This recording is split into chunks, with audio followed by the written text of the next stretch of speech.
الرقم 15 رقم مميز لريال مدريد، فهو يجسد ألقاب دوري الأبطال، ويمثل أيضا السنوات التي مرت منذ أن قدم رونالدو للعالم كلاعب للريال.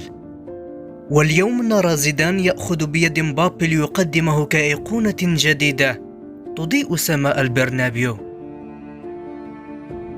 لم يكن هذا الانتقال مجرد صفقة رياضية، بل كان حكاية عشق نسجت عبر الزمن، حكاية سطرها أسطورة مدريد وقدوتك رونالدو. والآن حان دورك يا مبابي لتحقق حلمك ولتكون بطل حكايتك.